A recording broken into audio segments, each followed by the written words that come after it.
자, 우리 사회는요, 먼저 결론부터, 여기서부터 이제 그러니까 오늘 제가 여러분들에게 보여드릴 데이터들입니다. 노동소득 문화로 존엄을 지킬 수 없는 사회입니다. 그러다 보니까 전부 다 그러니까는 자산 재테크에 올인하는 거예요.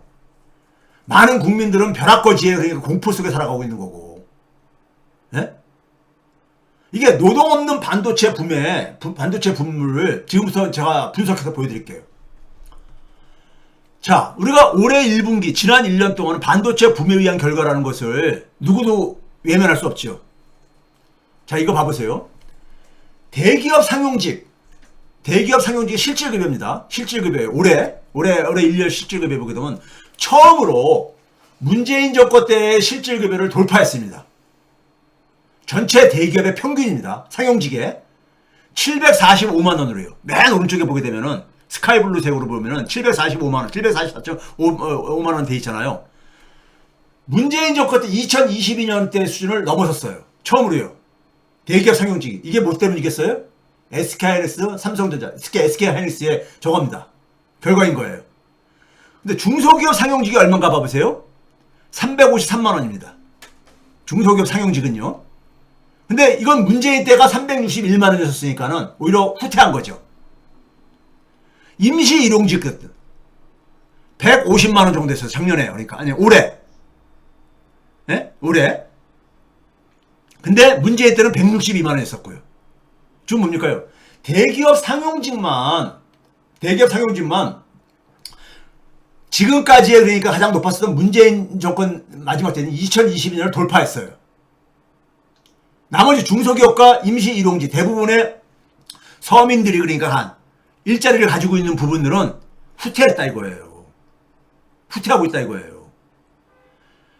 그래서 여러분 봐보세요. 중소기업의 상용직, 중소기업 상용직하고 대기업 상용직하고 임금 격차가요. 50% 밑으로 내려갔습니다. 47%예요. 47%. 이게 박근혜 때 마지막 해 58%. 우리가 그 당시에 얘기했던 게 한 60% 된다고 했거든요. 중소기업이 대기업이 한 60% 된다고 했었어요. 근데 지금 이게 50% 밑으로까지 내려갔습니다. 그러니까 중소기업을 그러니까는 안 가는 이유가 있는 거야, 젊은이들이요. 젊은이들이 중소기업을 기피한다 그러는데 안 가는 이유가 있는 거예요. 근데 더 끔찍한 거는 임시 일용직은 과거 박근혜 때 마지막 때는 26%도 됐었어요. 대기업 상용직에. 근데 올해는 20%까지 내려갔습니다. 20%가 간당간당 하고 있어요. 위협받고 있어요. 이거 이제 반도체 부분만 보게 되면 더 끔찍합니다. 반도체 부분만 보면. 이건 전체 평균이에요. 자, 그 다음에 이제 일자리를 봐보세요. 일자리 증가율. 대기업 상용직 일자리 증가율이 줄어드는 거. 이건 뭐 여러분들 쉽게들 많이들 얘기하는 거니까요. 예? 일자리가 다 줄어들고 있어요. 특히 어디가 많이 줄어들고 있느냐? 중소기업 상용직 일자리가 급감을 하고 있습니다. 팬데믹 이전에 10년 동안은 4.6%씩 평균 증가했는데 팬데믹 이후에 6년 동안은 1%로 쭉 줄어들었어요. 그 결과가 가계 소비 지출의 감소인 겁니다. 왜? 대부분 서민들은 중소기업 일자리를 중소기업 일자리가 제일 많잖아요. 우리가 9988 얘기하듯이요. 예? 9988 얘기하듯이. 그렇죠? 그러니까 중소기업하고 그 다음에 가장 취약층인 임시 일용직의 임금은 후퇴를 하고 있고 일자리는 그러니까 중소기업 일자리를 줄어든 상황 속에서 어떻게 가계 소비가 살아날 수 있겠어요? 예? 가계 경제가 악화되는 거하고 양극화 심화가 공진화하고 있는 겁니다. 그러니까 이거를 정면으로 승부하지 않으면은 대한민국 경제는 미래 없어요. 반도체 붐 가지고 메모리 반도체 붐 가지고 만들어낸 그 성장률에 취해가지고 우리나라가 세계 최고야. 이거는 아니지요. 이건 아닙니다. 반도체 중요하지요. 근데 문제는 뭐냐면 나머지 국민들이 체감이 안 되어지는. 자, 이거 봐보세요. 이재명 정부에서 상용직 일자리가요. 이거 봐보세요. 제일 오른쪽입니다. 스카이블루로요. 떨어지는데 급감하고 있잖아요. 팬데믹 이전과 팬데믹 이후에 5년 동안은 3%씩 증가했어요. 그래도요. 근데 작년 1년 동안은 1%뚝 떨어졌습니다. 지난 1년 동안에는요. 중소기업도 어떻습니까요? 팬데믹 이후에 쭉 떨어졌지만은 이제 더 떨어져가지고 0.3%가 떨어졌어요. 그런데 임시 일용직은 급증하고 있죠. 임시 일용직만 급증하고 있는 거예요. 예? 그렇죠? 이게 그러니까 우리가 성장률의 기록적인 성장률이 주로 뭘 가져왔느냐? 뭘 가져온 거예요? 임시 일용직 일자리 증가로 이어지고 있는 거예요. 예? 왜? 그러니까 기업들은 불확실성 속에서 기간제 노동력으로 대응을 하고 있는 겁니다. 예? 자, 이제 반도체 붐으로 이제 그러니까는 좀 축소해서 봅시다. 반도체 붐이 일자리하고 임금에 미친 영향을 보자는 겁니다. 노동의 양과 질에 대한 영향을 보자는 건요. 자, 이거 봐보세요. 2010년부터 2026년까지 보는데 반도체를 다시 분리하는 거예요. 그러니까 오렌지 색깔은 반도체만을 본 겁니다. 대기업에 있어서 대기업 상용직에 있어서 팬데믹 전과 후에 일자리가 3%씩 이렇게 증가했어요. 네? 전체 대기업은. 근데 반도체는 어떻게 됐습니까? 팬데믹 이후에 마이너스로 떨어졌다가 올해 지난 1년 동안에 0.8%로 반등을 했어요. 0.8%로. 이게 반도체 붐의 이게 그러니까는 현상인 겁니다. 네? 반도체 붐이에요. 반도체 붐으로 대기업 상용직이 지난 1년 동안에 증가세로 반대했다 이겁니다. 약하지만은. 자, 그 다음에 중소기업은 근데 어떠냐? 반도체는 그러니까는 삼성전자와 SK일 수도 있지만은 협력업체인 중소기업들도 있잖아요. 반도체 협력업체들. 그러니까 반도체 협력업체들의 상용직을 보게 되면요. 다 마이너스를 기록하고 있습니다. 마이너스를. 네? 마이너스를 기록하고 있죠. 마이너스 0.03%. 네? 그러니까 중소기업한테는 그러니까는 이 반도체 붐의 혜택이 안 간 거예요. 일단 일자리에서 노동의 양에 있어서요. 네? 양에 있어서 안 간 겁니다. 이게 마이너스 0.03%잖아요. 그 다음에 이제 팬데믹 전과 팬데믹 후에 반도체 일자리를 보게 되면 더 줄어들었어요. 더 줄어들었어. 네? 줄어들고 있잖아요. 팬데믹 전에도 이렇게 줄어들었지만 반도체 이 팬데믹 이후에 작년 1년 동안 더 많이 줄어들었잖아요. 그렇죠? 하고 지난 1년간에 이제 그러니까는 반도체 부문에 있어서 일자리만을 딱 뽑아놓은 겁니다. 지난 1년간에 있어서 그 이전과 비교해 봤을 때 보면 어떻습니까요? 이 오렌지 색깔이 반도체 임시 일용직 부분만 관련해 가지고 예? 지난 10년 동안 쭉 했을 때 예? 오렌지 색깔이 반도체 부문의 임시 일용직입니다. 팬데믹 전에는 임시 일용직은 일자리가 오히려 줄어들었어요. 그러다가 팬데믹 이후에 급증합니다. 왜 그러겠어요? 기업들이 소위 말해서 우리가 팬데믹 이후에 그러니까 소위 말해서 이 대면 활동을 못해지면서 소위 말해서 빅테크 기업들이 급성장을 했었잖아요. 그리고 여기에 그러니까 우리나라 반도체도 그러니까 다시 한번 그러니까는 호황이 오기 시작합니다. 2021년, 22년 이때요. 네? 그런데 주로 임시 일용직이 급증한 거예요. 그런데 문제는 뭐냐면 지난 1년입니다. 지난 1년간에 반도체 부문의 임시 일용직이요 31% 이상이나 증가했습니다. 끔찍한 거 아니에요? 그러니까 지난 1년간의 반도체 일자리 증가의 대부분은 임시 일용직이에요. 임시직 일용직인 겁니다. 네? 반도체 붐에 이게 현실입니다. 데이터를 가지고 우리 얘기를 해보자고요. 자, 그 결과 이게 왜 이러냐? 그러면 보면요. 반도체를 제외한 우리가 흔히 13대 주력 산업을 얘기합니다. 대한민국의 13대 주력 산업이요. 핵심적인요. 조선을 자동차 뭐 등등 다 이걸 포함해가지고 예? 석유화학 뭐 이런 데서 합해하세요. 12대 주력 산업의 수출을 봐보세요. 예? 수출을 보게 되면요. 1월달부터 4월달까지 5월달은 아직 안 끝났으니까요. 1월달부터 4월달까지 보게 되면은 2011년도에요. 1317억 달러였었습니다. 1317억 달러요. 예? 1월달부터 4월달이면은 1년에 그러니까 3분의 1입니다. 3분의 1이에요. 근데 올해 1월달부터 4월달은 1290억 달러입니다. 2011년 수준보다도 얼마나 낮은 겁니까요? 한 7, 8억 달러 정도 줄어든 거예요. 잃어버린 16년이죠. 상용직 일자리가, 대기업 상용직 일자리가 감소하는 배경인 겁니다. 일자리 증가가. 예? 반도체를 제외하면 이게 현실이다 이거예요. 자, 특히 주목받는 분야를 조선업 요새 호황이라 그러죠.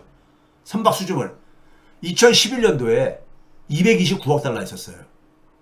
근데 올해 1월부터 4월달에 111억 달러. 반토막 나버렸잖아요.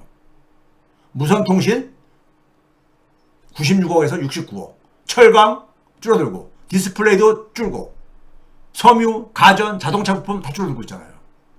예? 이 산업들의 문제는 뭐냐면 일자리 친화적인 산업들이에요. 대개 수출, 이런 산업 부분들은 되게 대기업이 주도하는 산업들입니다. 대기업들이 주로 수출을 하는 이런 기업들이지, 이런 산업들이죠. 대기업들이 수출이 많이 늘어야지만 대기업들의 상용직이 그나마 늘어나요. 대기업의 상용직 일자리 증가를 줄어드는 이유인 겁니다. 예? 이유인 거예요. 자, 이거 봐보세요. 그 다음에 최근에 이게 삼성전자 초기업 노조가 이제 파업 이게 온 지금 사회 저거를 지금 저기 블랙홀처럼 빨아들이고 있잖아요. 5월 11일 경향신문 기사인데 삼전믹스 주도 성장 이익 원청 독식은 지속 가능성의 한계. 이게 지금 앞에서 봤었던 제가 보여드렸던 삼성전자에 그러니까 우리가 주로 이제 그러니까 우리가 반도체 대기업들 상용직의 임금은 크게 개선됐다는 것을 앞에서 보여드렸잖아요. 보여드렸어. 근데 일자리는 주로 어디서 늘었느냐? 임시직, 일용직이 늘고요. 네? 지속 가능성의 한계가 그랬거든요. 그래서 자원 재분배를 해야 된다. 우리가 소위 말해서 초과 세수를 어떻게 써야 되느냐? 그 다음에 우리가 반도체에서 발생하는 초과 이윤을 어떻게 그러니까 우리가 이것을 사회가 그러니까는 이것을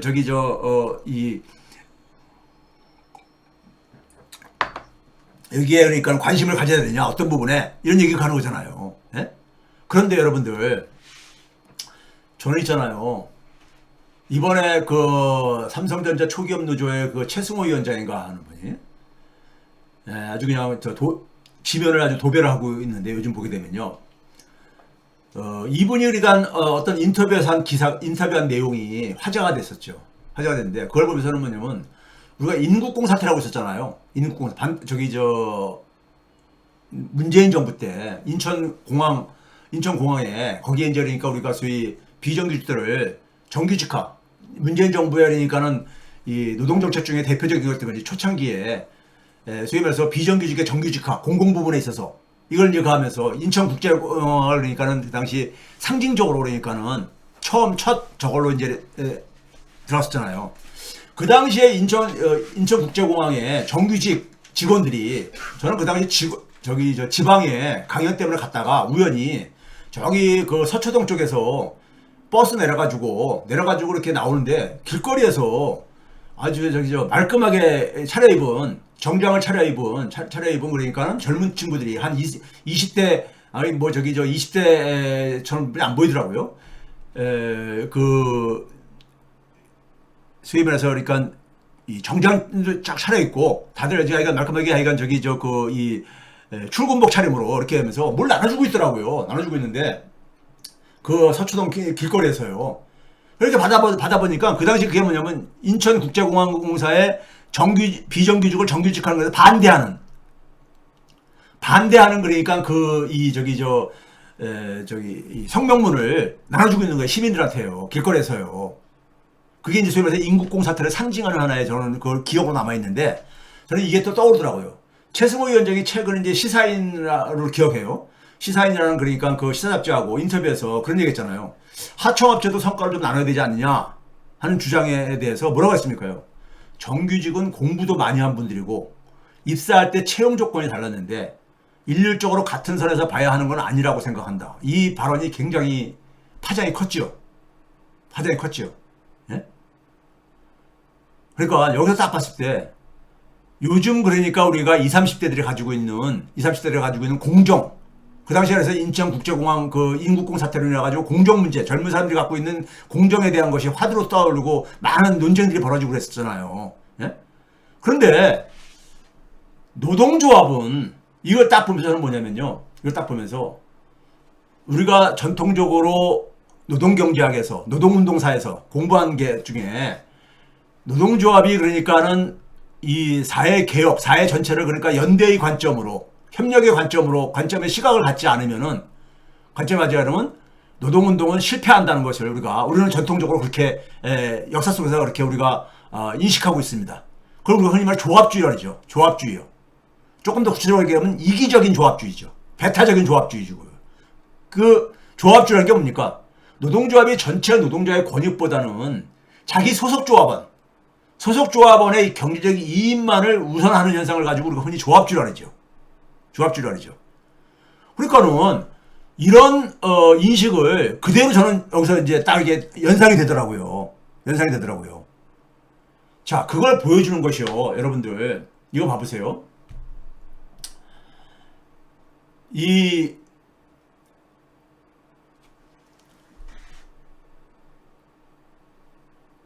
지금 일자리의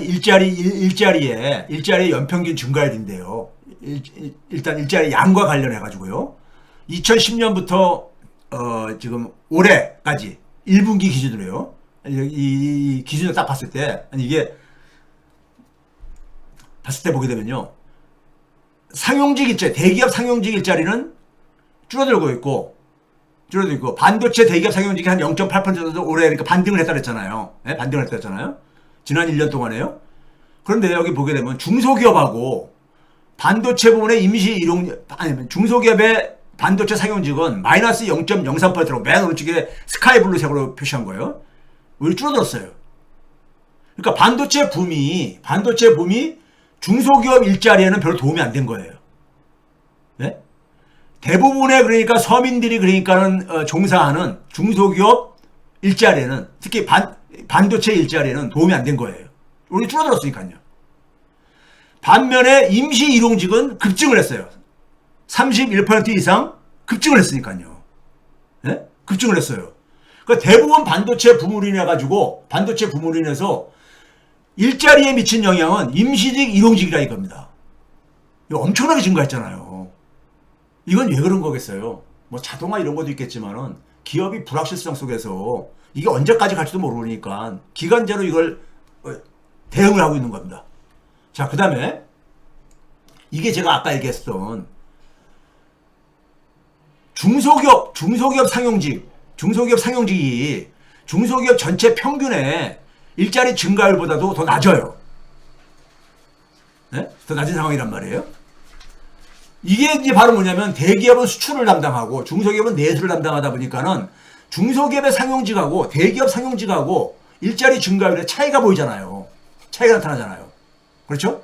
그 이유가 바로 반도체 붐이라는 게 수출과 관련돼 있고 내수는 중소기업들이 그러니까는 거의 다 담당하고 있다 보니까는 중소기업들이 그러니까 일자리가 별로 영향을 못 받았다는 얘기인 겁니다. 그 다음에 이거 봐보세요. 정권별로 한번 봐보세요. 정권별로 보게 되면 반도체를 제외한 대기업 상용직 일자리 증가율이 박근혜 때, 문재인 때, 윤석열 때, 이재명 지난 1년 동안에 1분기 기준으로요. 보게 되면은 이재명 정부 1년 동안에 올해 1분기가 성장률이 가장 높았었는데 1.15%뿐이 안 됩니다. 윤석열 때보다 더 낮아졌어요. 반도체를 제외한 대기업 상용직 일자리는요. 반도체 부분만 조금 반등을 한 거예요. 반도체 부분만 반등을 했어요. 상용직 일자리가요. 자, 그 다음에 이제 봅시다. 중소기업 봐보세요. 중소기업은 크게 감소했죠. 이재명 정부의 지난 1년 동안에요. 네? 반도체 부분의 중소기업은 오히려 마이너스를 기록하고 있고요. 네? 그러니까 반도체 붐이 반도체 중소기업에는 도움이 안 된 거예요. 일자리 개선에 도움이 안 된 겁니다. 이게 현실인 거예요. 그 다음에 이제 그 임시직 일용직을 봐보세요. 이재명 정부에서 크게 증가합니다. 반도체 임시 일용직이 25.8%나 증가해요. 반도체를 제외한 그러니까 임시 일용직은 7%뿐이 안 되는데 그것에 거의 그러니까는 3.5배 정도가 그러니까는 반도체 부분에서 발생을 한 거예요. 네? 그러니까 반도체 부분으로 인해 가지고 어떻게 됐냐? 반도체 부문 종사자의 대기업 상용직들은 삼성전자나 SK하이닉스는 임금이 크게 증가한 반면에 대부분 일자리의 그 이 양은 고용은 임시직 일용직으로 다 떼었다는 얘기인 겁니다. 이렇다는 얘기예요.